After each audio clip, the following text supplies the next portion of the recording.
अस्सलामुअलैकुम, I am Zeeshan Ejaz. Welcome to SMIT tech talk episode 4। आप सबको मालूम है हम पिछले 2 मंथ से ये सीरीज़ लाए हैं ताकि आपको हम अपडेट कर सकें कि हम किस डोमेन में काम कर रहे हैं, क्या काम कर रहे हैं।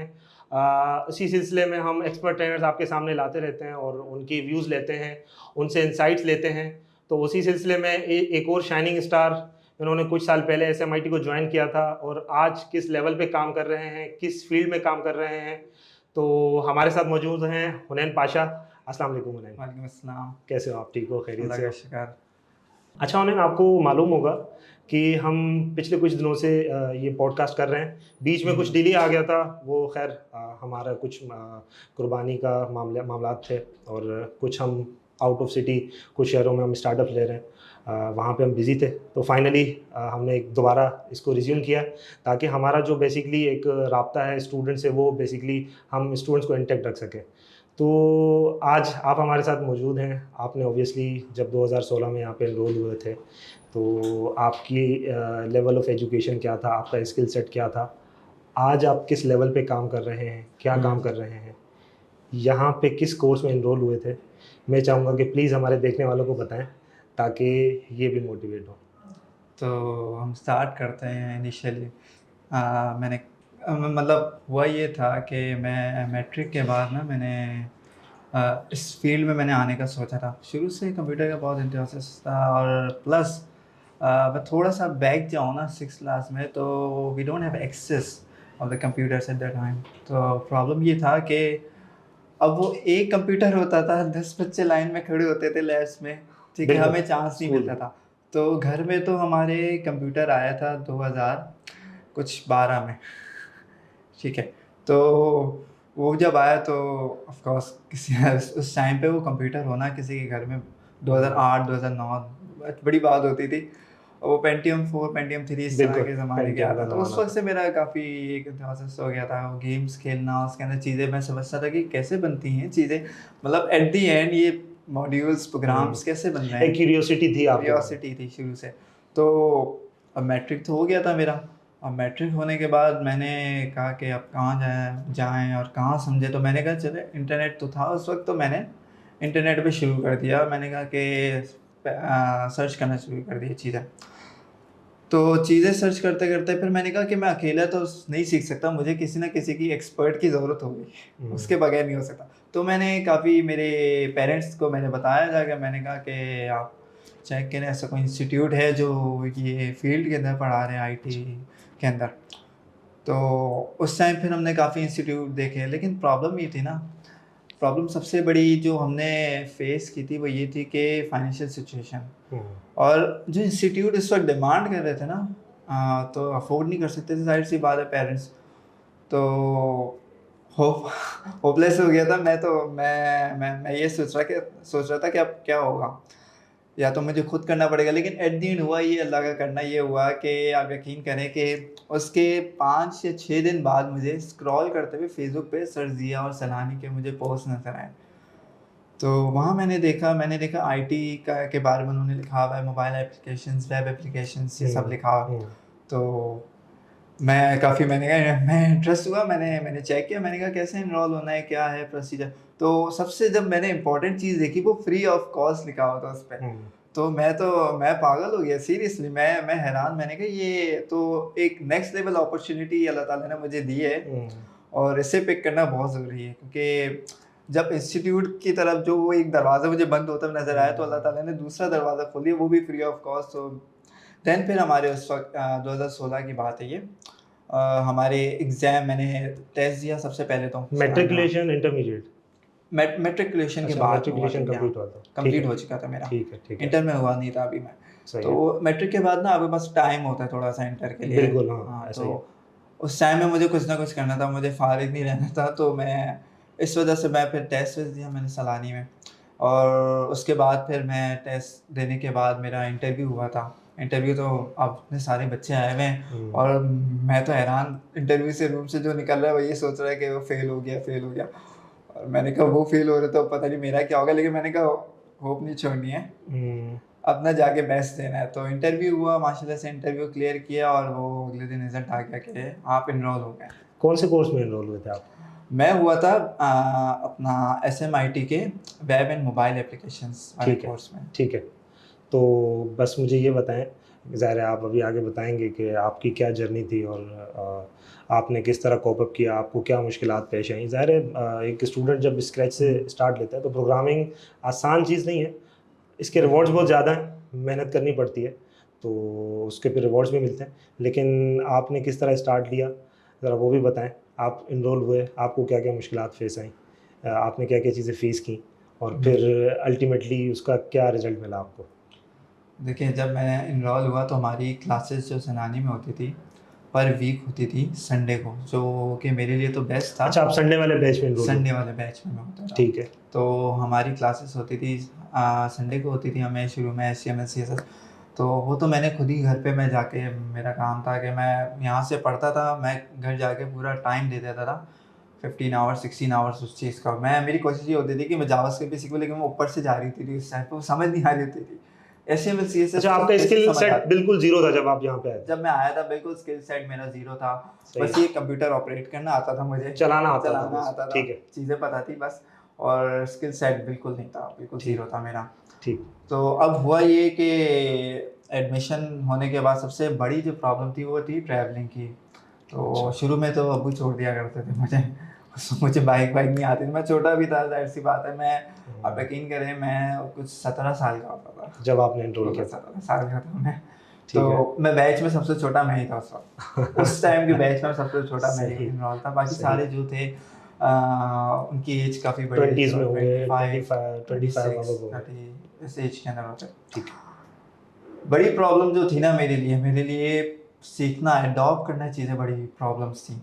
हुँ। कि मुझे लगता था कि अगर मैं क्लासरूम से सीख के चले जाऊँगा, तब तक घर पे टाइम नहीं दूँगा उस चीज़ को, वो नहीं बैठने वाली। अच्छा ये चीज़ जो है ना ये हमारे जो देखने वाले स्टूडेंट्स हैं ये इनके लिए बड़ी एक समझने वाली चीज़ है कि क्योंकि काफ़ी मैंने भी 2 साल से ये चीज़ें असेस कर रहा हूँ कि हमने देखा है कि स्टूडेंट्स यहाँ पे लेक्चर अपना कंप्लीट करते हैं फिर वो घर पे वो टाइम नहीं दे पाते। हुँ, तो आप प्लीज़ ये चीज़ें इसमें ऐड करें कि आप यहाँ पे जब लेक्चर लेके जाते थे तो उसमें फिर आप कितनी देर स्टडी करते थे? अब जिस तरह आपने कहा कि 15-16 घंटे, अब हर स्टूडेंट में लेवल होता है। हुँ, फॉर एग्ज़ाम्पल कोई स्टूडेंट जो है वो 2 घंटे पढ़ता है यहाँ पे, अगर वो 2 घंटे भी प्रैक्टिस करता है, तो वो उस चीज़ को कोप अप कर लेता है। हुँ, कोई स्टूडेंट ऐसा होता है कि वो थोड़ा-सा लेट उस चीज़ को एक्वायर कर सकता है, उसकी लेट समझ आती है, तो वो 4 घंटे दे रहा होता है, कोई 6 घंटे दे रहा होता है। बेसिकली ये बात है आपके इंटरेस्ट की। आप हुँ। जितना एक फ़ील्ड में इंटरेस्ट लोगे, आपको चीज़ें समझ आ जाएँगी। अच्छा, आपकी बातों से मुझे ऐसा लग रहा है कि आप थोड़ा-सा स्लो लर्नर थे, हुँ। तो आप ज़्यादा टाइम देते थे। हाँ, बिल्कुल। तो इसमें एक चीज़ मैं स्टूडेंट्स को बताना चाहूँगा कि कन्फ्यूज़ होने की बिल्कुल ज़रूरत नहीं है। अगर आप किसी चीज़ में इंटरेस्ट ले रहे हैं अच्छा चीज़ आपको कोई भी डोमेन आपको तब तक समझ नहीं आएगा जब तक आप उसमें इंटरेस्ट नहीं लोगे। और अब फॉर एग्ज़ाम्पल आपने यहाँ पे 2 घंटे लेक्चर ले लिया और आप घर पे जाके आपको समझ आ गया और घर जाके आपने 2 घंटे उस पे मेहनत किए, तो मुझे नहीं लगता कि आपको फिर मज़ीद जो है उस पे काम करने की ज़रूरत होगी। हुँ, जब तक वो आपका जो क्लास का लेक्चर है वो आपने कवर किया, आप यहाँ आए, नेक्स्ट लेक्चर लिया और फिर वो आपने काम हुँ। स्टार्ट किया। तो आप बेसिकली आपकी कितनी घंटे क्लास होती थी संडे वाले बैच में? हमारी क्लास होती थी ऑलमोस्ट, जो मुझे याद है, हमारी क्लास स्टार्ट होती थी ढाई से 4 साढ़े 4 तक ऑलमोस्ट। अच्छा, हाँ, इट क्लास मीन्स होती कि थी। आपकी भी 2 घंटे की एवरी संडे क्लास क्लास होती क्लास थी। होती थी। ठीक है। और 2 सर होते थे, हमें पढ़ाते थे। कौन-कौन से सर होते थे आपके? हमारे सर हैदर होते थे उस टाइम पे। सही, अभी भी अभी भी हमारे साथ बातचीत होती कनेक्टेड रहती है। है। जी। और सर तैमूर होते थे हुँ, उस टाइम पे हमारे साथ। हुँ। तो वो दोनों हमें उस टाइम पे पढ़ाते थे। आप आई थिंक बैच 4.1 में 4 हो पॉइंट आप। में 1 का था। ठीक है, ठीक है। और उसमें ये था कि ना जब अच्छा, सबसे पहले कोई टास्क मिलता था ना हमें, हुँ, तो मेरा तो ये था कि मैं घर जाता था। हुँ, मैंने कहा जो भी है ये फ़ील्ड ही मेरे लिए सब कुछ है, हुँ। मुझे इसमें ही सब कुछ करना है। मैंने मोटिव पकड़ लिया था, कुछ भी हो जाए, मुझे नाम बनाना है। मैं खुल के बात बेसिकली करता हूँ, मुझे आपका नाम बनाना है। गोल, विज़न क्लियर था ना विज़न क्लियर कि था। मैंने करना क्या है? मुझे ये नहीं था कि मैं 2 कक्षों में सवार होऊँगा, कि हुँ, मुझे वो भी देखना है, मुझे ये भी देखना है। मैंने बिल्कुल। कहा यही फ़ोकस है, हुँ, इसी पे करना है। यानी अगर मुझे कोई सर एक टॉपिक पढ़ा रहे थे ना, हुँ। तो मैं वो टॉपिक के साथ-साथ नेक्स्ट टॉपिक भी ऑलरेडी कवर करके कवर कर पहले रहे चले होते थे। जाता था। देखिए, ये आपका एंथुसियाज़्म था, आपकी हाँ। डोमेन से रिलेटेड, ठीक है? जिस तरह आजकल स्टूडेंट्स अभी हम वही बात कर रहे थे कि जिस तरह बहुत सारे इंस्टीट्यूट जब कोर्स अनाउंस करते हैं, तो वो ज़ाहिर है आईटी एक ऐसी फ़ील्ड है, वो अट्रैक्टिव इसका हर डोमेन अट्रैक्टिव है, लेकिन एक बिल्कुल। स्क्रैच से अगर स्टूडेंट आता है तो उसको फोकस करना चाहिए कि जो उस वक्त वो सीख रहा है उसको मजीद डिफरेंट चीज़ों को नहीं देखना चाहिए। उसका फोकस अगर क्लियर होगा फोकस तो वो एक चीज़ करने के बाद दूसरी चीज़ आराम से कर सकता है। लेकिन वो ये सोचेगा कि यार अच्छा मैंने वेब भी किया, अभी मैं एआई में एनरोल हो जाता हूँ, अच्छा मैं ग्राफिक में भी एनरोल हो जाता हूँ, तो फिर वहाँ से कंफ्यूजन क्रिएट स्टार्ट हो ये जाती है। ये जो चीज़ है ना एग्जैक्टली मेरे साथ भी होती है। मैं वेब में था, आप यकीन करें, और एआई का कोर्स हो रहा था। तो मैंने कहा एआई भी करनी चाहिए, मैं तो एआई में घुस गया था, सीधी सी बात है। मैंने परमिशन ली, मैंने कहा मुझे एआई भी पढ़नी है। तो ये मेरा एक अच्छा स्टेप था कि मैंने एआई पढ़ी थी। लेकिन मैं फिर भी ये कहूँगा कि मैंने एआई जब पढ़ी और एआई पढ़ने के बाद भी मैं एक चीज़ की तरफ फोकस हो गया था कि मुझे पता था एक चीज़ के अंदर ही फोकस होने से आप दुनिया में कुछ कर सकते हैं। सही। एक स्पेसिफिक स्केल के अंदर आप आकर बैठ जाएं और उसके अंदर आप मतलब at the end of the goal आप उसके अंदर ही आप मास्टर बन जाए ना, तो वो गेम चेंजिंग होता है मुझे लगता है। तो आई थिंक आपका ये 1 साल का कोर्स था। हाँ, तो मुझे ज़रा फास्ट फॉरवर्ड में अगर ये बताएंगे ना कि इसमें आपको क्या मुश्किलात आई, जावास्क्रिप्ट में आपको क्या चीज़ें फेस करनी पड़ी, आपने कैसे कोप अप किया। क्लास में जब लेक्चर हो रहा होता था तो आपको ज़ाहिर है, मुझे मेरा भी एक्सपीरियंस है, वो चीज़ें समझ नहीं आती हैं, तो घर पे आप कितना टाइम देते थे ताकि स्टूडेंट्स को बेसिकली क्लियर हो जाए। अभी जो बैच 10 में बैठे हुए हैं उनको, क्योंकि अभी उनकी CSS स्टार्ट हुई है, ताकि उनको पहले से आइडिया हो जाए कि उन्होंने करना क्या है बेसिकली। सबसे मैं ये बात करूँ कि मुश्किलात जो आई थी वो आई थिंक सो नहीं, मेजर तो मुझे नहीं लगी, बस जावास्क्रिप्ट के अंदर थी। जब पहली दफ़ा प्रोग्रामिंग लैंग्वेज आ रही थी ना, ठीक हट है। के कोई चीज़ आ रही थी जो ना कभी स्कूल में पढ़ी है। बिल्कुल ऐसा ही है। तो जावास्क्रिप्ट HTML CSS तो काफ़ी इजी थी, हलवा थी हमारे लिए। तो हमने बेहतरीन से बेहतरीन चीज़ें बना के, अब हम कंफ्यूज हो जाते थे कि इसके फंक्शनलिटीज़ कैसे लेंगे। उसके लिए तो जावास्क्रिप्ट है, वो तो अभी सीखी नहीं है। अब जब सीखने लगे बैठे, सीखते सीखते वो उसमें तो बहुत ज़्यादा टाइम देना पड़ा था हमें। और जब टेस्ट होता था, टेस्ट से पहले तो हम पूरे टॉपिक्स को 10 दफ़ा चेक करते थे, उसकी प्रैक्टिस करते थे, उसके बाद जाके टेस्ट देते। क्योंकि जावास्क्रिप्ट के टेस्ट के अंदर वो कुछ भी दे देते थे, वो बुक से रिलेटेड आता ही नहीं था, वो देखिए टोटली बुक का तो डिफरेंट काम आता नहीं है ना, आपको था। जब फील्ड में जाना है और आपको जब प्रैक्टिकल फील्ड में आप जाते हैं तो वहाँ पे आप ज़ाहिर है टास्क तो किसी किस्म का भी आ सकता है ना, डिमांड तो कुछ भी हो सकती है बिल्कुल। आपके क्लाइंट की। तो आपका जावास्क्रिप्ट कंप्लीट हुआ, फिर उसके बाद फायरबेस आया होगा, रिएक्ट नेटिव आया होगा। फायरबेस हमारा स्टार्ट हुआ, उसके बाद से कह रहे हैं फायरबेस और रिएक्ट जेएस उस वक्त स्टार्ट हुआ। रिएक्ट जेएस डिमांड उस वक्त बहुत ज़्यादा थी, अभी भी बहुत है, उस वक्त भी बहुत ज़्यादा थी। तो रिएक्ट के अंदर इतनी ज़्यादा चैलेंजेस मुझे नहीं आए थे क्योंकि जावास्क्रिप्ट में जावा में देखें आप परफेक्ट हो गए थे। परफेक्ट हो गया था। तो रिएक्ट के अंदर वो प्रॉब्लम्स जो है ना वो फेस हुई नहीं हमें। तो प्रॉब्लम जो फेस हुए थे ना मुझे, तो वो हुए थे एआई के अंदर हुए थे। अच्छा, क्योंकि उसके अंदर अच्छा एआई पे तो हम आते हैं, वो अभी हम उस पर बात करते हैं। आपने यहाँ से कोर्स कंप्लीट किया, मंस्टेक डेवलपर आप बन गए। बिल्कुल ठीक है, एग्जैक्टली। 1 साल आपको लगा था। हाँ, ऑलमोस्ट 1 साल। तो सबसे पहली जॉब आपको कब मिली थी? उस 1 साल के दौरान मिल गई थी या फिर कुछ टाइम लगा, आपने पहले इंटर्नशिप किया? वो ज़रा हमारे देखने वालों को प्लीज़ बताएं। हुआ ये था कि मैंने सब कुछ कंप्लीट होने के बाद कोर्स कंप्लीट हुआ, तो मैं तो हैरान था कि अब करना क्या है। और यूनिवर्सिटीज़ के कुछ दोस्त थे जो मेरे सलानी में भी होते थे, तो वो कहते थे कि ऐसा करो इंटर्नशिप ज्वाइन कर लो सर्जिया वगैरह के पास। तो हमें एक अपॉर्चुनिटी नज़र आई कि एग्जाम के अंदर उस वक्त होते थे हैकाथॉन। बिल्कुल ऐसा ही है, हैकाथॉन होते थे। तो उसमें ये था कि आपको अच्छा ये हैकाथॉन तो आपका यहाँ पे भी हुआ होगा, हैकाथॉन यहाँ पे हुआ था। तो यहाँ पे आपने क्या बनाया था? हमारी जो हमें याद है एक ERP सिस्टम था जो मुझे याद है, उसके अंदर हमने ऑलमोस्ट वेब एप्लीकेशन थी, रिएक्ट के ऊपर बनी थी। 24 घंटे का टाइम था, हमें सुबह 6 बजे बुलाया था। ठीक है। 6 बजे बुला के बिठाया और कहा ये टाइम है, इस टाइम पे सर ज़ीशान आएंगे। सर ज़ीशान हनीफ। हाँ, सर ज़ीशान हनीफ आएंगे, आपने ये चीज़ें कंप्लीट करके दिखानी। और वो एक होता है, अब जब एक बच्चे को जब वो सीखने के बाद उसको एक रिस्पॉन्सिबिलिटी दी जाती है ना कि आपने पूरा ये बैठ के बनाना है, तो उसके लिए मुझे लगता है सबसे मुश्किल स्टेप ये था मेरे लिए कि वो बनाना है उस टाइम में, तभी आप पास आउट कहलाएंगे वरना नहीं कहलाएंगे। तो वो हमने बनाया था, बैठ के पूरा टाइम हमने ऑलमोस्ट रात हो गई थी हमें करते करते पूरा। मतलब पूरा दिन और पूरी रात आप यहीं पे थे, इसी फ्लोर पे थे, इसी फोर्थ फ्लोर पे थे, यही खाना खाना है। ठीक है। बस यही खाना खा के काम में लग जाना, एक सेकंड भी वेस्ट नहीं करना। अच्छा हुनैन, SMIT जो है ना इसीलिए अलग ही स्टैंड आउट करता है बाकी सारे इदारों में से। कराची में बहुत सारे इदारे काम कर रहे हैं और अल्हम्दुलिल्लाह ये इंडिपेंडेंटली मैं ये चीज़ कहना चाहूँगा कि इस वक्त अल्हम्दुलिल्लाह कराची में बहुत सारे सॉफ्टवेयर हाउस काम कर रहे हैं, कुछ इंटरनेशनल लेवल पे, कुछ डोमेस्टिकली लोकली काम कर रहे हैं।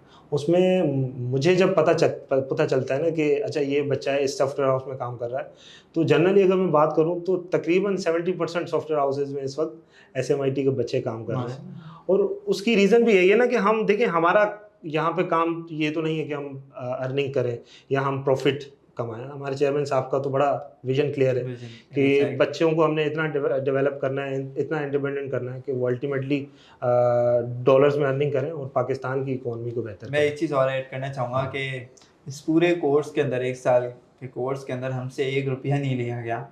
हमें AC में बिठा के हमें कंप्यूटर, उस वक्त भी लेटेस्ट कंप्यूटर होते थे, 8 GB रैम बड़ी बात होती थी उस वक्त, वो हम आते थे। मैं तो नॉर्मल डेज में भी आ जाता था प्रैक्टिस करने के भी बाद। मेरे पास लैपटॉप उस वक्त लो कॉन्फ़िगरेशन का होता था। तो ये मैं कहता हूँ कि मोहम्मद बशीर फारूकी का ये जो इनिशिएटिव है माशाल्लाह से बहुत अच्छा है और बहुत बेहतरीन है, बहुत लोगों को इससे फ़ायदा हो रहा है। अच्छा हुनैन, आपने कोर्स कंप्लीट कर लिया, वो हम बात कर रहे थे कि फिर आपकी इंटर्नशिप का मामला कैसा हुआ, फिर आपकी जॉब कैसे लगी। अभी तो आप डिफरेंट लेवल पे काम कर रहे हैं, उस पर आते हैं। तो वो जो पहली जॉब थी उसकी एक अलग खुशी होती है ना, एक डेवलपर की जब पहली जॉब लगती है, तो वो आपकी क्या स्टोरी है? मेरी पहली जॉब लगी थी मुझे याद है $1 की, और ऑलमोस्ट। अच्छा, आप रिमोटली फर्स्ट जॉब आपकी रिमोट हुई थी? रिमोट लगी थी। ठीक है। मैं फाइवर अपवर्क पे उस वक्त रजिस्टर हुआ था। ठीक है। बहुत कंपटीशन था मेरे साथ, हैकाथॉन तो चल रहा था, उसका हैकाथॉन खत्म हुआ हमारा। अच्छा, आप एक्सियोम भी आपने ज्वाइन किया था? हाँ। और वहाँ पे आप हैकाथॉन्स दे रहे थे? हाँ, हम वहाँ अच्छा, यहाँ पे ना ये चीज़ भी hackathon। बताएं कि वो एक्सियोम में जाना सबके लिए एक्सेसिबल था या फिर सिलेक्टिव स्टूडेंट्स थे, या वहाँ पे भी कोई एग्जाम होता था? क्योंकि देखने वाले शायद ये समझेंगे कि सब कुछ इतना आसान था, किसी को भी एक्सेस मिल जाता था। तो आप ज़रा बताएं कि कितनी मेहनत से मिलती थी ये सारी चीज़ें। ये देखिए, सबसे पहले ये मैं कहूँ कि इजी कुछ नहीं है दुनिया में। अगर इजी कोई चीज़ है ना, तो मैं कहता हूँ इजी है ही नहीं। जब तक आप हार्ड रास्तों से गुजर के नहीं जाएंगे ना, तब शॉर्टकट कोई नहीं है, शॉर्टकट नहीं है।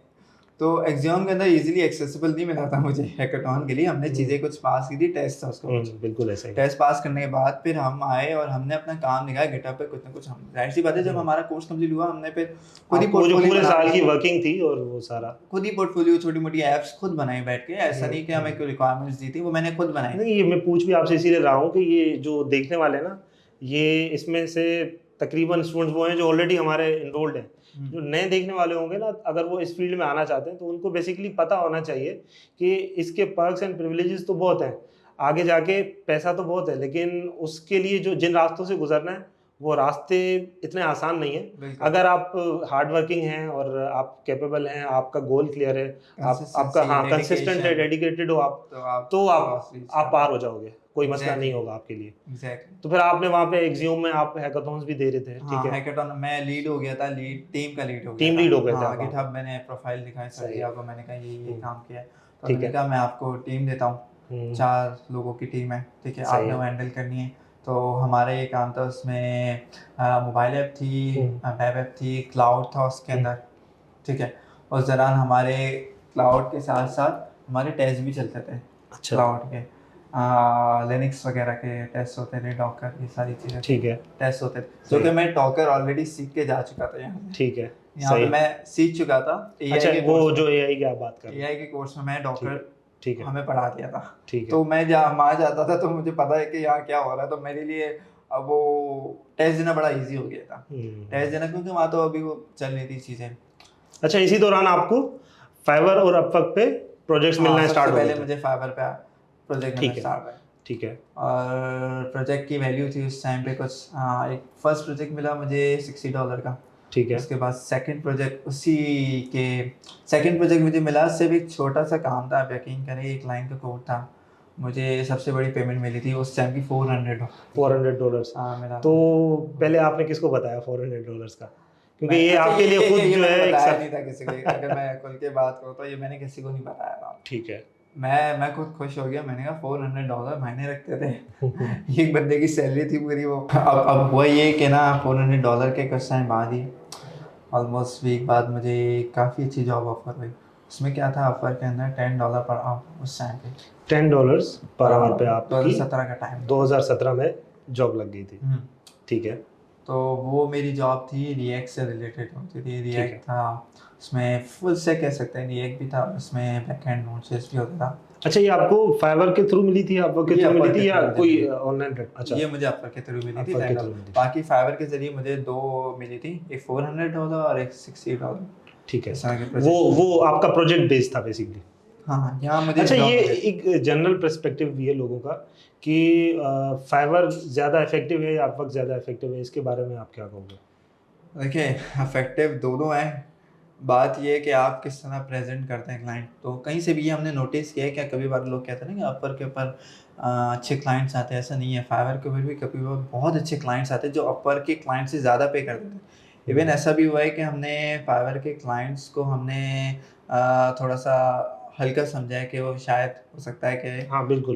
कम उनकी इतना ज़्यादा बना हो। उन्हीं क्लाइंट्स ने हमें तकरीबन हमें अच्छे खासे मतलब $15,000 $20,000 मतलब के भी प्रोजेक्ट्स मिले आपको? हाँ, प्रोजेक्ट्स उनसे मिले। ठीक है। तो मतलब ये है कि कोई प्लेटफॉर्म छोटा नहीं है। अच्छा, हर हुनैन, प्लेटफॉर्म यहाँ पे ना एक सवाल आता है कि जब आप 2016 में आप बिल्कुल स्क्रैच लेवल पे थे, आपको आप बिल्कुल बेसिक पे थे।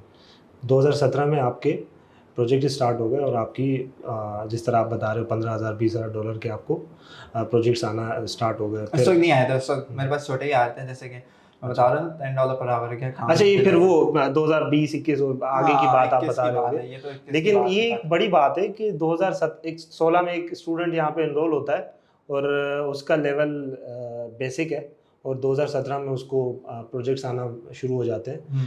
तो आप देखने वालों को प्लीज़ बताएं कि इसका रोड मैप क्या होना चाहिए। अगर उसका कोर्स कंप्लीट होता है बेसिकली, क्या वो इंटर्नशिप की तरफ जाएं या फिर जिस तरह आपने ऑनलाइन प्लेटफॉर्म पे अकाउंट बनाया और वहाँ पे आपने स्टार्ट की चीज़ें, तो वो करें। और अगर ऑनलाइन की तरफ जाए तो फिर उसको अप्रोच उसकी क्या होनी चाहिए। जिस तरह आप अभी काफ़ी रिमोटली भी कनेक्टेड हैं, काफ़ी सारी कंट्रीज़ में आपके क्लाइंट्स हैं, अभी आपसे बात हो रही थी, तो प्लीज़ उसके बारे में भी बताएं। देखिए, सबसे पहले अगर कोई स्टूडेंट कोर्स उसका अगर कंप्लीट हो जाता है तो उस वक्त की सिचुएशन जो हमारा टाइम था उस वक्त की सिचुएशन डिफरेंट थी। अब सिचुएशन डिफरेंट हो गई मार्केट की, कि मार्केट के अंदर बहुत ज़्यादा आप देखें तो इंडियंस हैं, पाकिस्तानी हैं, बहुत सैचुरेशन भी आ गई है। ठीक है, तो मैं ये रिकमेंड करूँगा कि मार्केट के अंदर सबसे पहले आप कोर्स कंप्लीट होने के बाद आपको मार्केट के अंदर डायरेक्टली जंप नहीं करना। ठीक है, उसके 2 प्रॉब्लम्स हैं।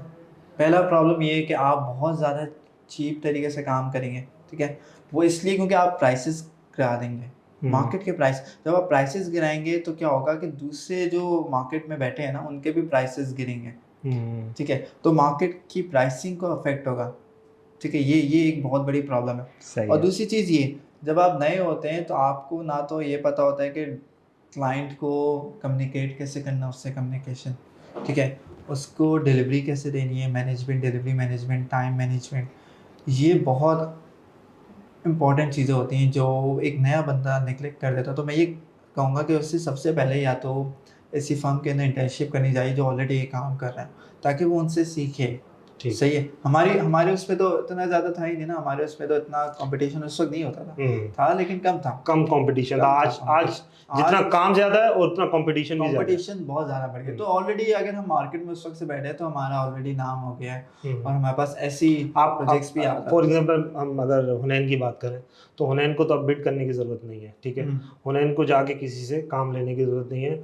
हुनैन के पास खुद इतना काम आता है कि वो खुद दूसरों से काम करवा रहा होता है। क्या ये एग्जैक्टली तो ये जो हमें देख रहे हैं स्टूडेंट्स अभी, जिस तरह अभी ये बैच 9 कंप्लीट होने वाला है, तो आप कहना चाहते हैं कि वो पहले एक से 2 मंथ की इंटर्नशिप करें, चीज़ों को असेस करें, मार्केट को समझें, बिल्कुल डिमांड समझें, अपनी वर्थ समझें और उसके बाद फिर और आप किस चीज़ के अंदर आप सबसे ज़्यादा अच्छा काम कर सकते हो। तो hmm. Communication skills important, really important अगर आपको क्लाइंट को सेल करना है।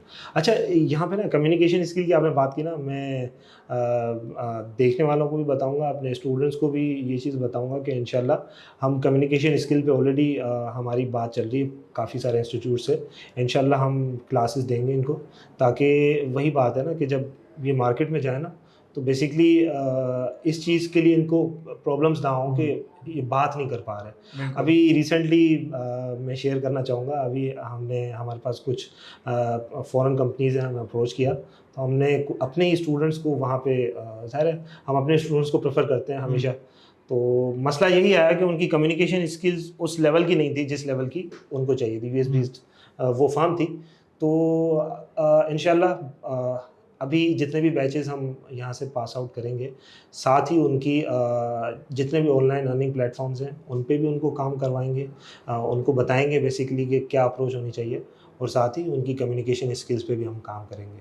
आप प्लीज़ कंटिन्यू करें वो कम्युनिकेशन स्किल्स वाली बात। हाँ, कम्युनिकेशन स्किल। तो उसके बाद इम्पॉर्टेंट टाइम मैनेजमेंट भी यार बहुत इम्पॉर्टेंट है इसमें। टाइम मैनेजमेंट अगर आपने नहीं की, डिले कर दी ना, तो आपकी वहीं मतलब वर्थ गिर जाएगी मार्केट के अंदर, ठीक है।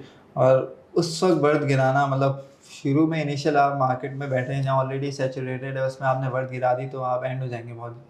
तो एंड नहीं होना। तो इंटर्नशिप इंपॉर्टेंट है, इंटर्नशिप करें आप 2 महीने 3 महीने, आप समझ जाएं चीज़ें कैसे हैंडल होती हैं।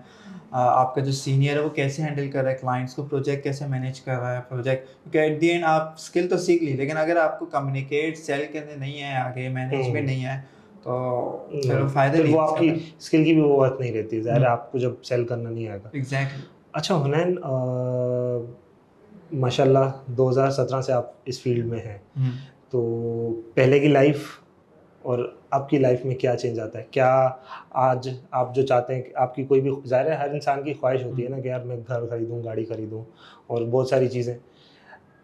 आज आप यहाँ पे बैठे हैं, ज़रा देखने वालों को ये भी बताएं कि जब आपने ये चीज़ें सीख ली हैं, आपके पास एक स्किल है, उसकी ज़ाहिर है मार्केट में डिमांड है, तो क्या आप कुछ खाना चाहते हैं तो वो आराम से खा लेते हैं अपनी मर्ज़ी से, कुछ पहनना चाहते हैं तो पहन लेते हैं, कुछ ख़रीदना चाहते हैं तो ख़रीद लेते हैं, और इस फील्ड के बेसिकली क्या पर्क्स एंड प्रिविलेजेस हैं अगर हम कंपेयर करें बाकी फील्ड्स में, है बाकी ना? फील्ड से हाँ।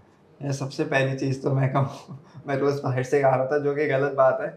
इतना ज़्यादा नहीं खाना चाहिए, काफ़ी ज़्यादा तो मैं बाहर से आजकल हम्म, चीज़ें बहुत मंगा के खा रहा था। तो पहले तो सोचते थे यार, पहले तो आप यकीन करें, महीने में जब 2016-15 की मैं बात करूँ, तो महीने में एक बार ही आ जाए तो बहुत बड़ी बात होती थी। वो तो हमारे लिए उसी में ही हम शुक्र अदा करते थे अल्लाह रब्बुल इज़्ज़त का।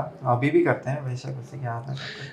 तो अब ये है कि जब दिल चाहे कुछ नहीं समझ आ रही है, ऐसी मार्केट गए, कुछ चीज़ समझ आई, नज़र आई, यार अभी खरीद लेते हैं, कोई मसला नहीं है। तो अब कोई, अब मुझे बाइक चेंज करनी है, अपनी कोई स्पोर्ट्स बाइक चेंज करनी है, या मुझे स्पोर्ट्स बाइक का बड़ा शौक है, शौक तो है, वो मैं सही, चेंज करता रहता हूँ। ठीक मुझे है, कोई दूसरी समझ आए, मैं जाके वो ले लेता हूँ। सही तो है। एक तो टाइम फ्रीडम है इसमें, मुझे ये नहीं है कि मतलब मैं जब दिल चाह में काम करूँ। ये है कि मीटिंग्स होती हैं, मीटिंग्स के अंदर हमने टाइम दे दिया क्लाइंट्स को कि हाँ इस टाइम पे हमें अवेलेबल है। 9 to 5 में क्या है कि आपको 9 to 5 करना ही है, करना ही है, बिल्कुल आप बाउंड हो। आप बाउंड हो जाते हैं। लेकिन इसमें क्या है, रिमोटली वर्क करने से आप फ्रीडम आ गया है कि आप, हो सकता है कि आप क्या करेंगे, आप सुबह से लेके शाम तक काम ही ना करें। सही है, आपने कहा मैं रात में काम करूँगा, बिल्कुल रात में आप यूएस टाइम जोन के हिसाब से आपने आराम से काम ठीक, किया। ठीक। आप, आपके घर वाले सो गए, आपने कमरा लॉक किया, आराम से आप काम करना स्टार्ट कर दिया आपने। तो एक लेवरेज आ जाती है, आप कहते हैं कि यार आज मैं थक गया हूँ थोड़ा सा, आज जल्दी सो जाता हूँ, या मैं आज चीज़ें कल हैंडल कर। लेकिन जॉब में तो नहीं है, जॉब में तो आपको 9 to 5 उसी वक्त करनी है देना है सारी आपको, चीज़ें, बिल्कुल। आपको तो देना ही है। आपको पता है डेडलाइन क्लाइंट की, इस डेडलाइन में हो जाएगा, लेकिन आज मैं आराम कर सकता हूँ, खेल भी सकता हूँ, थोड़ा बहुत गेमिंग भी कर सकता हूँ। तो ये है, एक तो फाइनेंशियल फ्रीडम है, एक तो, और दूसरी चीज़ आपके पास टाइम का फ्रीडम है कि आप, अब मैं चाहूँ ना कि मैं, अगर मुझे 12 पे निकलना है तो मैं कल परसों निकल सकता हूँ, कोई मसला नहीं है, कोई मसला नहीं होगा, कोई जॉब की टेंशन नहीं है, कोई टेंशन नहीं है। मैं क्लाइंट्स को मैसेज कर दूंगा कि ये चीज़ें आपकी हैंडल हो रही हैं, इस डेट्स को ये डिलीवर होंगी। तो ये चीज़ें देखते हुए मैं निकल जाऊँ इजीली। मुझे कोई, अब जॉब है 9 to 5, उसको तो सबसे पहले तो उसके लिए सबसे बड़ी प्रॉब्लम ये छुट्टी लेना, और छुट्टी उसे मिले ना मिले वो फिर वो बेचारा। प्रॉब्लम। तो ये एक बहुत अच्छी लेवरेज मैं कहूँगा ये इस हम्म। काम के अंदर है। तो मेरे देखने वाले भाइयों, दोस्तों, हुनैन की आपने बातें सुनी हैं।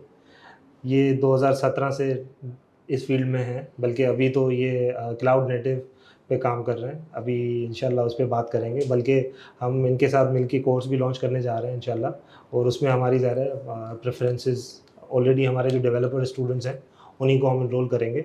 और अगर बाहर से भी कोई स्टूडेंट अप्लाई करना चाहेगा और वो उसकी बेसिक्स अगर अच्छी होंगी तो हम उसको भी इनरोल कर लेंगे। अच्छा उन्हें 2017 से तुम इस फील्ड में माशाल्लाह से काम कर रहे हो और सक्सेसफुली चीज़ें देख रहे हो। तो पेरेंट्स का भी ज़ाहिर है हमारी लाइफ में एक रोल होता है कि उनकी भी विशेज़ होती हैं कि हमारा बच्चा तरक्की करे। तो माशाल्लाह आप आज उस लेवल पे हो के आपको कोई भी चीज़ करने से पहले सोचना नहीं पड़ता होगा, ऐसा मेरा बिलीव है, ठीक है। तो जब पेरेंट्स आपको देखते हैं आज इस लेवल पे, तो वो बेसिकली उनकी क्या फीलिंग्स होती हैं? आपने उनकी कोई ख्वाहिशात पूरी की हैं, उनकी कोई विशेज़ पूरी की हैं? देखिए पेरेंट्स के लिए तो सबसे बड़ी चीज़ ये है कि उनका जब बेटा खुद अपने पैरों पे खड़े हो जाए तो बड़ी खुशी होती है। और दूसरी चीज़ ये है कि एज़ अ बेटा हमारा फ़र्ज़ है कि हम बिल्कुल। उनकी ख्वाहिशात को पूरी करें। बिल्कुल ऐसे तो उनकी एक्सपेक्टेशन होती है हर अपने बच्चों के साथ। तो अब जब मैं होता है ना कि अब आउटिंग वगैरह घर वालों को ले जाना, खरीद अफ़ज़ल शाह ले गए आउटिंग पे ठीक है। और दूसरी चीज़ ये है कि कभी अम्मी का दिल कर रहा है कि कुछ परफ्यूम चाहिए, अपने किसी क्लाइंट को बोलो तो कई बार मैं कह देता हूँ कि यार मुझे यूएस पे ये वाला परफ्यूम है, ये भेजो, पेमेंट मैं आपको वहीं डॉलर से ही आपको कर दूँगा। कर दूँगा, तो ठीक है। अम्मी को परफ्यूम वगैरह का इन सब का बड़ा शौक है, ठीक अब्बू है। को कपड़ों का है थोड़ा बहुत। तो ये चीज़ें वो सब आराम से हो जाता है, कोई मसला वो नहीं। सब कोई मसला नहीं होता, अल्लाह का शुक्र है। और 2016 के अंदर मैं एक चीज़ ये था कि पेरेंट्स को बड़ा होता था मेरे ऊपर कि कैसे होगा सब और क्या करोगे आगे, लेकिन अल्लाह का शुक्र है वो टेंशन फ्री अब है। वो सब कुछ सॉर्ट आउट हो गई हाँ, चीज़ें। सॉर्ट आउट हो गया, अब उनको टेंशन हज पे कब लेके जा रहे हैं आप अपने पेरेंट्स हज को? पे। हाँ, इंशाल्लाह हज का प्लान है मेरा।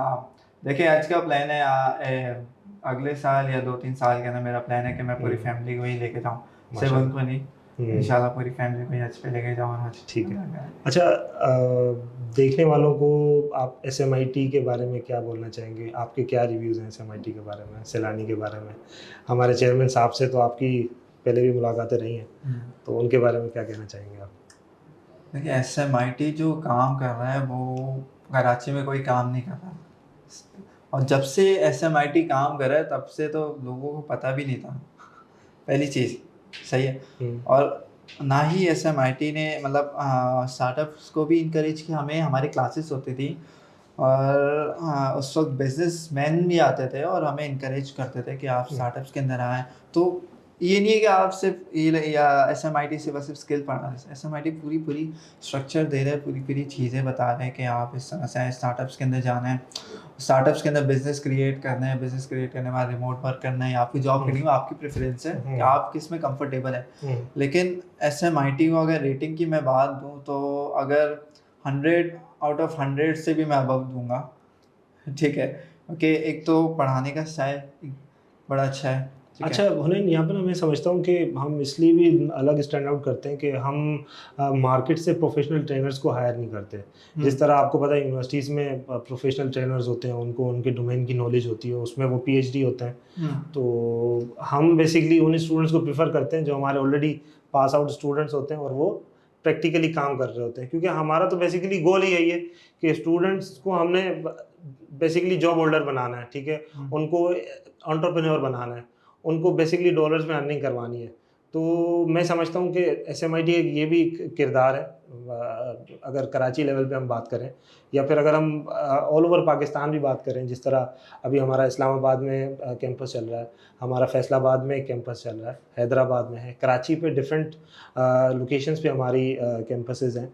और अभी इंशाल्लाह ये एक नया campus, state of the art campus इंशाल्लाह हम ओपन करने जा रहे हैं। उसमें 200 प्लस स्टूडेंट्स का इंक्यूबेशन सेंटर होगा PF Baloch colony, PF city school के बिल्कुल अपोजिट में। और देखने वालों को अगर यहाँ पे हमें कोई पेशावर से भी दिखता है तो मैं पेशावर वालों के लिए भी कहना चाहूँगा कि पेशावर में भी इंशाल्लाह विद इन 2 मंथ्स हमारा कैंपस रेडी हो जाएगा और वेब डेवलपमेंट, एआई, सिस्को से रिलेटेड बहुत सारे कोर्सेज हैं, ग्राफिक डिज़ाइनिंग इंशाल्लाह ये सारे कोर्सेज हम पेशावर में भी स्टार्ट करने जा रहे हैं। देखिए यूनिवर्सिटी के अंदर जो मैंने सबसे बड़ा प्रॉब्लम देखा ना, जो प्रोफेसर आ रहा है वो बहुत ओल्ड चीज़ें पढ़ा रहे हैं जिसकी मार्केट के अंदर डिमांड नहीं है इस वक्त। यानी ऐसा ही अगर है। बच्चा कर रहा है ना तो बच्चे को जॉब ही बड़ी मुश्किल से मिल रही है उस फील्ड के अंदर, तो वो रिमोट का तो छोड़ ही रहे। ये रिमोट के तो चांस ही नहीं है जब तक कि वो ये टेक्नोलॉजीज ना सीख ले। और दूसरा मैं ये समझता हूँ कि आपका रिमोट के अंदर एक तो ये सारी लेवरेज है आपके पास, ठीक है, ये सारी लेवरेज आ जाती है, और ऑन साइट के अंदर वो लेवरेज आपके पास नहीं आती है। ठीक है, तो बेसिकली आप ऑनलाइन। अच्छा, एक और चीज़ मैं ऐड करना चाहूँगा, सॉरी, इंडिया के अंदर अगर आप देखें तो वहाँ एक बायजूस है। बायजूस नाम की बहुत बड़ी $1 बिलियन कंपनी है, ऐसा ही है। कंपनी है, और वो बच्चों को ना ही कोडिंग सिखा रहे हैं, छोटे छोटे बच्चों को इंडिया के अंदर वो छोटी छोटी उम्र से ही कोडिंग सीख रहे हैं, और वो अभी इंडिया टॉप 3 के अंदर चल रहा है। बिल्कुल, आईटी एक्सपोर्ट्स की बात कर रहे हैं। आईटी एक्सपोर्ट हो गया, स्टार्टअप्स के अंदर हो गया। और अगर हम पाकिस्तान के अंदर देखें ना तो गवर्नमेंट तो कोई काम ही नहीं कर रही है। बिल्कुल, अगर जो काम कर रही है फ्री ऑफ कॉस्ट, वो मैंने सैलानी को देखा है सिर्फ। इसके अलावा ये कोई मैंने किसी को काम करते हुए नहीं। इवन आप लोग बच्चों को भी पढ़ा रहे हैं, टेक्नोकिड्स ने जो कोर्स लॉन्च किया, बच्चों को भी आप कोडिंग सिखा रहे हैं, सारी चीज़ें। मेरा भाई खुद आपके पास आके पढ़ रहा है, तो ये तो बहुत अमेजिंग थिंग है जो गवर्नमेंट लेवल पे होनी चाहिए थी, लेकिन वो आप लोग करवा रहे हैं। वो बेसिकली वेलफेयर इदारे कर रहे हैं। हाँ, और उनमें भी मुझे ऐसा लगता है कि सैलानी जिस लेवल पे काम कर रहा है मुझे पर्सनली नहीं दिखता है। लोग बातें बहुत करते हैं लेकिन प्रैक्टिकली उनका वो काम नहीं होता जो बेसिकली होना चाहिए। जिस तरह सैलानी के मैंने अभी बताया कि डिफरेंट सिटीज़ में काम है, कराची में इतने सारे इंस्टीट्यूट्स इंशाल्लाह चल रहे हैं और बहुत सारे अभी इंशाल्लाह ऐड हो जाएंगे। तो मैं हमेशा ये बात कहता हूँ कि, और मैं कंपैरिजन भी इंडिया का ही करता हूँ, हमने अपने पड़ोसियों का कंपेयर करता हूँ जब भी मैं कहीं बात करता हूँ कि उनका वो जो इतना आगे निकल गए हैं, उनकी $150 बिलियन पे इस वक्त आईटी एक्सपोर्ट खड़ा हुआ है और हमारा $3 बिलियन पे। तो हमने चीज़ें लेट एक्वायर की हैं, लेकिन ये बात आप कंफर्म करेंगे कि अगर हम आज से ही या पिछले 10 सालों से तो काम कर ही रहे हैं, लेकिन इसको थोड़ा सा हमें तेज़ करने की ज़रूरत है। और वो कैसे होगा कि जिस तरह अभी आपने देखा हम बच्चों को सिखा रहे हैं, अब बच्चों को सिखाने का मकसद यही है कि वो जब इंटरमीडिएट लेवल पे हैं तो उनको वेब डेवलपर बनना हम ना सिखाएं, उनको वेब 3.0 में हम डालें। उनको हम एआई सिखा रहे हो, उनको मशीन लर्निंग सिखा रहे हो, उनको क्लाउड सिखा रहे हो। तो ये बेसिकली अभी हमारा विजन है। अब 2013 से तो हमने बहुत बल्क क्वांटिटी में डेवलपर्स प्रोड्यूस कर दिए। कराची में बहुत सारे सॉफ्टवेयर हाउसेज हैं, अल्हम्दुलिल्लाह हमारे डेवलपर्स वहाँ पे काम कर रहे हैं। आप जैसे लोग माशाल्लाह रिमोट जॉब कर रहे हैं, पाकिस्तान के जो इकॉनमी है उसमें अपना किरदार अदा कर रहे हैं। तो इंशाल्लाह विजन बड़ा क्लियर है। हमारे चेयरमैन साहब की, उनसे जब भी उनके साथ बैठना नसीब होता है तो वो तो बड़ा क्लियरली ये कहते हैं कि बेटा बस मकसद ये होना चाहिए कि एक बच्चा जब आता है ना तो वो बड़ी उम्मीद लेके आता है और वो चाह रहा होता है कि मैं सस्टेन करूं, फाइनेंशियली स्ट्रॉन्ग हो जाऊं। तो आईटी बेसिकली एक ऐसा, आप सेकंड करोगे इस बात को, कि एक ऐसा डोमेन है कि विद इन 6 मंथ पूरा शिफ्ट आ जाता है एक स्टूडेंट की लाइफ में, जिस तरह आपकी लाइफ में आया। हाँ बिल्कुल। तो अच्छा, यहाँ पे ना एक और चीज़, हुनैन 2017 से आप काम कर रहे हो, तो अभी अगर मैं पिछले मंथ की बात करूं, जून की बात करूं, तो आपकी जून में कितनी अर्निंग होगी? रेवेन्यू मैं बता देता हूँ।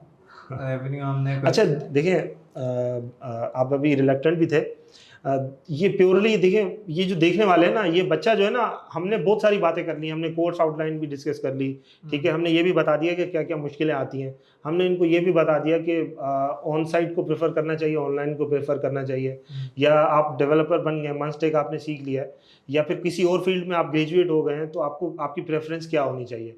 लेकिन ये जो आवाम है ना, ये एक इम्प्रेस होती है डॉलर से, ये इम्प्रेस होती है कि इन दी एंड आपको मिलेगा क्या। तो एक आइडिया दे दो, एग्जैक्ट ना बताओ, एक आइडिया दे दो। आप रेफरेंस भी दे सकते हो कि अच्छा मेरी 1 मंथ की इनकम ऐसी है, अच्छा मैं ये चीज़ खरीद सकता हूँ, ताकि इनको समझ आ जाए कि वर्थ क्या है बेसिकली, इस वक्त मार्केट में काम कितना है, डिमांड कितनी है, और अभी जितने स्टूडेंट्स इनरोल्ड हैं उनका फोकस क्या होना चाहिए। सही, मैं आपकी बात समझ गया। तो ऑलमोस्ट आई थिंक सो कि मैं रेंज बता देता हूँ, रेंज बता दो आप। उस रेंज के अंदर कोई भी हो सकती है। हाँ। सही है। 6 to 20 के आसपास। 6,000 से लेकर $20,000 के तक। आसपास। तो भाई $6,000 से लेकर $20,000 के दरमियान इनकी मंथली इनकम है, ठीक है। जून में डाउन हो जाती है, जून जुलाई हाँ में हॉलीडे होते सही हैं है, सही है, वो तो बाकी अंडरस्टूड टाइम है। में वो फिर वो हाँ, जिस तरह दिसंबर में वो US इकोनॉमी जिस वो तरह चल रही हाँ है। होता है, वो थोड़ा डाउन होता है। तो आप समझ सकते हैं कि क्या वर्थ है इस वक्त मार्केट में। ये 4-5 साल का एक्सपीरियंस इनके पास है और अब इनकी ये रेंज है, ठीक है। मजीद मैं इस बारे में बात नहीं करूँगा, ठीक है, वरना इनके घर पे अभी छापा पड़ जाएगा FBI वालों का। तो हुनैन, थैंक यू सो मच। अच्छा, एक और चीज़, हम इंशाल्लाह बहुत जल्द क्लाउड नेटिव का कोर्स इंशाल्लाह यहाँ पे हम, क्योंकि हम पहले भी लॉन्च कर सकते थे लेकिन वो लॉन्च ना करने की वजह यही थी, एक तो PIIC में ऑलरेडी चीज़ें चल रही थी, ठीक है, हमारी। अब हम चाह रहे हैं कि हमारे जो स्टूडेंट्स हैं ना, उनको कहीं जाने की ज़रूरत नहीं पड़े, यहीं पे उनको इंशाल्लाह ग्रेजुएट होंगे। बाहर से भी अगर कोई अप्लाई करना चाहे, हमें कोई मसला नहीं है, लेकिन ये जो है ना, अगर इनमें कोई इंटरेस्टेड होता है और वो अप टू दी मार्क होती है उसकी नॉलेज, हम उसको एनरोल कर देंगे। तो बेसिकली एक जनरल आइडिया दे दो कि क्लाउड नेटिव क्या है, ठीक है। अभी आप उसी पे काम कर रहे हो, if I am not wrong. Exactly. हाँ, तो इसकी क्या वर्थ है? अच्छा, वर्थ तो आपने बता दी है ना, डॉलर्स की सूरत में। ये क्या चीज़ है और बेसिकली इसकी डेफिनेशन बता दो, और इसकी कितनी ड्यूरेशन होती है, और किस लेवल का स्टूडेंट इसको कर सकता है, इसमें एनरोल हो सकता है। क्लाउड नेटिव अगर हम देखें, क्लाउड नेटिव अगर किसको स्टार्ट करना चाहिए तो उसका थोड़ा बहुत प्रोग्रामिंग से बैकग्राउंड होना चाहिए, वो भी क्लाउड नेटिव में आ सकता है। वरना अगर कोई बिल्कुल बेसिक होगा तो मैं तो रेकमेंड नहीं करूँगा कि क्लाउड नेटिव में आए। वो पहले मंथ सीख ले या कोई लैंग्वेज सीखे, कोई प्रोग्रामिंग लैंग्वेज सीखे, अगर उसको आइडिया। क्योंकि क्लाउड नेटिव में हमारे पास होता है बैश स्क्रिप्टिंग वगैरह होती है सारी। तो क्लाउड नेटिव की अगर मैं शॉर्ट डेफिनेशन दूँ तो ये होगा कि क्लाउड, हमारे जो हम सर्वर्स को ना हम कहते हैं क्लाउड, ठीक है। और आप अगर देखें अमेज़ॉन, एज्योर, सही है, माइक्रोसॉफ्ट, इन सब के ना डेटा सेंटर्स हैं। तो उन्होंने वो दे दिए डेटा सेंटर्स, इन्होंने रेंट पे दे दिए लोगों को कि आप चलाएं, बिल्कुल, ठीक है। तो उसके ऊपर चलती हैं एप्लीकेशंस, सही है, ठीक है। जितनी भी एप्लीकेशंस के सर्वर्स जब होस्ट होते हैं तो उनके ऊपर होते हैं, हम सिंपल जबान में मैं होस्ट कह रहा हूँ, वरना हम कहते हैं सर्वर, बैकएंड, क्लाउड्स, ये सारी चीज़ें हम परचेस। अच्छा, अब उनकी हम बात करते हैं कि स्केलिंग वगैरह, क्योंकि एक बड़े लेवल की एप्लीकेशन जो है वो क्रैश कर जाती। इवन ChatGPT क्रैश हुई थी इनिशियल दिनों में, क्योंकि उसके ऊपर क्लाउड नेटिव पे काम नहीं हुआ था। अच्छा, तो ट्रैफिक आता था उसके ऊपर अच्छा खासा, मिलियंस ऑफ यूजर क्रैश है। तो ऐसा ही क्लाउड नेटिव का काम ये है कि वो स्केल करना चीज़ों को, एक स्ट्रक्चराइज करना चीज़ों को, ठीक है, ताकि ट्रैफिक आए पीछे से अगर ट्रैफिक आए तो इजीली सर्वर क्लाउड हैंडल कर लें, ठीक है। मैं डिटेल में नहीं जाऊंगा इसकी, वो तो इंशाल्लाह वो हम जब कोर्स लॉन्च करेंगे, बल्कि डिटेल तो आपने बता दी, हो सकता है हम इसी पॉडकास्ट की डिस्क्रिप्शन में कोर्स लॉन्च कर दें और ओरिएंटेशन में फिर चीज़ें इंशाल्लाह हम मज़ीद एलोबरेट करेंगे। बस एक चीज़ बता दें कि एक क्लाउड नेटिव डेवलपर की मंथली इनकम क्या होती है। आपने अपनी रेंज तो बता दी, लेकिन एक इनिशियल लेवल पे एक स्टूडेंट है, वो मंथ टेक में ऑलरेडी जॉब कर रहा है, लेकिन उसको पुश चाहिए अपने करियर में, तो वो अगर डेवलपर बन गया, क्लाउड नेटिव डेवलपर बन गया है, तो उसकी क्या वर्थ होती है, क्लाउड नेटिव, और उसकी डिमांड भी क्या है, वो भी ज़रा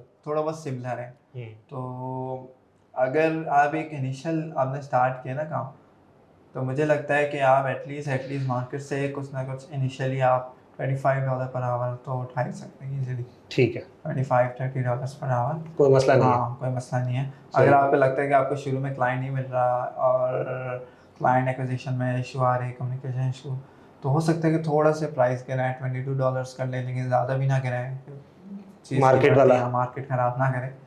तो इतना काम बहुत है, अच्छे से अच्छा तो लोग मैंने देखा है कि $100 पर आवर भी काम करते हैं, इसके ऊपर $500 पर आवर भी है। स्किल सेट की बात है, बेसिकली स्किल सेट में $500 पर आवर भी कुछ कंपनीज देती हैं बड़ी। तो हमने तो $50 पर आवर पे काम किया, $60-70 हमारा होता है नॉर्मल। तो आप अब डिपेंड करता है कि आपका इयर्स ऑफ एक्सपीरियंस कितना होता है, ठीक है। तो आपके उस हिसाब से वाली प्राइसिंग भी बढ़ जाती है। थैंक यू सो मच हुनैन, आपने डिटेल में चीज़ों को डिस्कस किया। आप माशाल्लाह सैलानी के स्टार हैं, सैलानी का असासा हैं, और बस इंशाल्लाह सैलानी ने मदद की है हमारी और हमें उठाया है। नहीं देखें, सैलानी का तो यही गोल है ना कि 2013 से हम हमारे चेयरमैन साहब, इसमें बहुत सारे लोगों का रोल है। अब मैं नाम लूँगा तो लिस्ट बहुत लंबी है। गज़ाल भाई का एक एक्टिव रोल रहा है इस पे, हमारे सीईओ साहब हैं, तो नाम बहुत बड़े हैं। सबका मकसद बेसिकली यही है कि हम अपनी जो यूथ है ना उसको बेसिकली अपग्रेड करें। और एक आईटी ऐसा एक एक्टिव डोमेन है कि अगर हम इसको सही तरह इस पे वर्किंग कर लेते हैं और स्टूडेंट्स को उस लेवल पर पहुंचा देते हैं, तो आप खुद समझ सकते हैं कि पाकिस्तान का कर्जा उतारना कोई मुश्किल बात नहीं आने वाले 10 सालों में। और आईटी के अल्हम्दुलिल्लाह जरिए। उस पे हम काम भी कर रहे हैं। ये जो इतने इंस्टीट्यूट्स हम खोल रहे हैं उसमें स्टूडेंट्स को एनरोल किया हुआ है, वहाँ वो काम कर रहे हैं। तो इंशाल्लाह वो दिन दूर नहीं है जब इंशाल्लाह चीज़ें बेहतर हो जाएंगी और पाकिस्तान की इकॉनमी में जो हम अभी किरदार अदा कर रहे हैं, हमारे स्टूडेंट्स कर रहे हैं, आने वाली फ्यूचर में इंशाल्लाह हम और पाकिस्तान का बेहतर कर्जा ज़रूर उतारेंगे इंशाल्लाह। इंशाल्लाह। तो इसी नोट पे एंड करते हैं। आप सबका बहुत शुक्रिया, हमारे साथ कनेक्टेड रहिएगा। हम बहुत सारी अपॉर्चुनिटीज़ ऑलरेडी अनाउंस कर रहे होते हैं हमारे पेज पर। इंशाल्लाह इसी पॉडकास्ट की डिस्क्रिप्शन में हम कोशिश करेंगे कि ये क्लाउड नेटिव कंप्यूटिंग का कोर्स इंशाल्लाह हम लॉन्च कर दें। इसकी सारी डिटेल्स मौजूद होंगी, इसका क्या क्राइटेरिया है वो मौजूद होगा, ठीक है, इसकी ड्यूरेशन मौजूद होगी और बहुत सारी डिटेल्स मौजूद होंगी। इसके साथ साथ एक और चीज़, हमारे बहुत सारे प्लेटफॉर्म्स है। हमारा यूट्यूब चैनल है सैलानी मास आईटी ट्रेनिंग, हमारा फेसबुक का पेज भी है सेम नाम से सैलानी मास आईटी ट्रेनिंग, लिंक्डइन पे हमारा अकाउंट है सैलानी मास आईटी ट्रेनिंग, इंस्टाग्राम पे हमारा अकाउंट है सैलानी मास आईटी ट्रेनिंग।